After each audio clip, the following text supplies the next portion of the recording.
আসসালামু আলাইকুম, আশা করি সবাই ভালো আছো। এখন আমরা সমাধান করব অনুশীলনী 3.1-এর 7-এর সমস্যাগুলো। এর আগে আমরা বাকি সবগুলো প্রবলেম কিছু লাইভ ক্লাসে সমাধান করেছি এবং ইউটিউবে এবং ফেসবুক গ্রুপের মধ্যে আমি বাকি ভিডিওগুলো দিয়েছিলাম। 5-এর সমস্যাগুলো আমি এর আগেই দিয়েছি গ্রুপের মধ্যে এবং ইউটিউবে।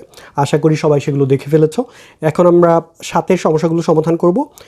এর মধ্যে আমি আরেকটা জিনিস বলি যে তোমাদেরকে চিত্র কিভাবে আঁকতে হয় সেটার একটা শর্টকাট ট্রিক তোমাদেরকে শিখিয়েছিলাম। আশা করি সেটা তোমাদের মনে আছে। যদি না মনে থাকে সেই ভিডিওটা আরেকবার দেখে নেবে। আমরা এখন শুরু করি। এখানে যে প্রবলেমগুলো আছে 1 থেকে 4 পর্যন্ত সবগুলো একই রকম। হ্যাঁ, জাস্ট কোনোটা বর্গ, কোনোটা হচ্ছে রম্বস, কোনোটা সামান্তরিক, কোনোটা আয়তক্ষেত্র। এক একটা এক এক রকম দিয়েছে, বাট কনসেপ্ট সবগুলোর সেম, যে আমরা যেভাবে করে সলভ করব। 7-এর 1 নম্বর যে প্রবলেমটা আছে সেখানে বলেছে দেখাও যে 1 1 -4 13 তারপর 8 8 13 -4 বিন্দু 4টি একটি রম্বসের শীর্ষবিন্দু। আচ্ছা, একটা রম্বসের শীর্ষবিন্দু প্রমাণ করতে বলেছে। আমি প্রথমে একটা চিত্র এঁকে ফেলি, রম্বসের মতো করে আঁকার চেষ্টা করি।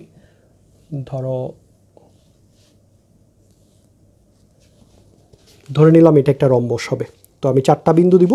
4টা বিন্দু কিভাবে প্লট করবে? বেশিরভাগ ক্ষেত্রে যেটা হয় তোমাদের এই বইয়ের মধ্যে সিরিয়ালি দেয়। হ্যাঁ, ABCD 4টা হচ্ছে তোমার সাইক্লিক অর্ডারে দিয়ে দেয়। আমি একটু বসে দেখি যে একটা সাইক্লিক অর্ডার ঠিক থাকবে কি না। ঠিক থাকার কথা। সাপোজ এটাকে যদি আমি A ধরি, এটা হচ্ছে 1, 1, তারপর এটা আছে -4 13, তারপর 8, 8, তারপর হচ্ছে 13 -4 13 -4। আচ্ছা, আমার বিন্দুগুলা বিপরীত হওয়ার কথা ছিল আর কি। চিত্রটা অর্ডারটা ঠিক আছে। কেন ঠিক আছে আমি বলছি, দেখো এটা এবং এটা বিপরীত কোয়াড্রেন্ট, অর্থাৎ একটা হচ্ছে সেকেন্ডে, একটা হচ্ছে ফোর্থে। এবং এটা হচ্ছে ফোর্থ কোয়াড্রেন্ট, এটা হচ্ছে সেকেন্ড কোয়াড্রেন্ট। ঠিক আছে, চিত্রটা একটু উল্টে দিলেই হবে। আচ্ছা, যাই হোক, আমার ওটা নিয়ে আর টেনশন করতে হবে না। বেশিরভাগ ক্ষেত্রে তোমার প্রশ্নে হচ্ছে এই সাইক্লিক অর্ডারটা মেনটেন করে। সো তুমি সবসময় দিবা, এখানে এ দিলে এখানে কখনো বি দিবা না। হ্যাঁ, বিটা তার নিচে দিবা, এটা দিবা সি এবং এটা দিবা ডি। এই জিনিসটা একটু মাথায় রাখবা। তুমি যদি এই অর্ডারটা মেনটেন করো তাহলে সমস্যা হওয়ার কথা না। এরপরেও তুমি মাঝে মধ্যে হয়তো ভেরিফাই করে দেখতে পারো যে ঠিক আছে কিনা, কারণ চিত্রটা তুমি যদি ভুল আঁকো তাহলে কিন্তু তোমার প্রমাণ করতে কষ্ট হবে। আচ্ছা, এবার আমার নেক্সট কাজ কি, আমি সবগুলো দূরত্ব ঠিক আছে কিনা সেটা বের করব। তো দূরত্বের মধ্যে প্রথমে আমরা বের করি AB স্কোয়ার সমান সমান কি। AB স্কোয়ার সমান সমান পাবা হচ্ছে 1 + 4 whole square plus 13 - 1 whole square. এখানে পাবা 25, এখানে পাবা 144, সো 169। তারপর BC স্কোয়ার সমান সমান কী পাবা দেখি। এখানে পাবা 8 4, একবারে না লিখে আমি ভেঙে লিখি, 8 + 4 whole square plus 13 - 5 whole square. এটাও পাবে 169। তারপর CD সমান সমান CD স্কোয়ার সমান সমান কী পাবো দেখি, 13 - 8 whole square plus 8 + 4 whole square. এটাও পাবা 169। তারপর হচ্ছে DA স্কোয়ার কী আসে দেখি। D স্কোয়ার পাবা হচ্ছে 13 - 1 whole square plus -4 - 1 whole square বা 1 + 4 হোল স্কোয়ার। এটাও পাচ্ছ 169। এখন তারপর যেটা করবা যে 4টা বাহু সমান, AB সমান সমান BC সমান সমান CD সমান DA। এখন 4টা বাহু যদি সমান হয় এটা একটা রম্বস হতে পারে অথবা এটা একটা বর্গ হতে পারে। তাহলে এই কথাটা লিখে নিবা যে এখানে AB সমান সমান BC, লিখে দিই আমি একটু কথাটা। এখানে AB = BC = CD = DA, অর্থাৎ এটি একটি রম্বস অথবা বর্গ। অর্থাৎ এটি একটি রম্বস অথবা বর্গ।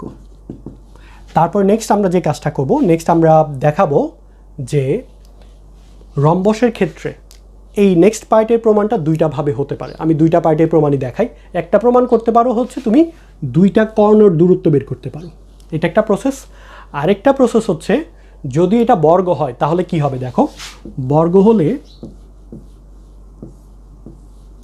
আমি আরেকবার একটু মানগুলো লিখি, ABCD।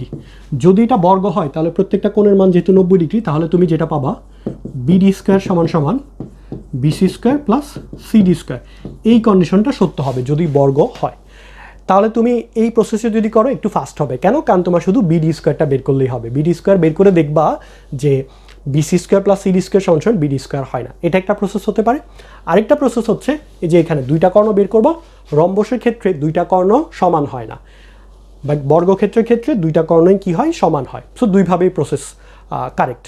আমি দুইটা প্রসেসে দেখাই। আমরা বিডি স্কোয়ারটা বের করি। বিডি স্কোয়ার সমান সমান পাবো হচ্ছে 13 + 4 হোল স্কোয়ার প্লাস 4, এখানে আরেকটা পাবা হচ্ছে 13 + 4,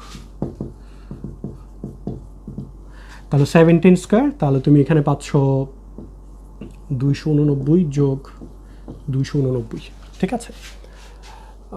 13 + 4 13 + 4, ঠিক আছে। এখন বিডি স্কোয়ারের ভ্যালু পেয়েছো, এটা একই রকমভাবে তুমি এসি স্কোয়ার বের করতে পারো।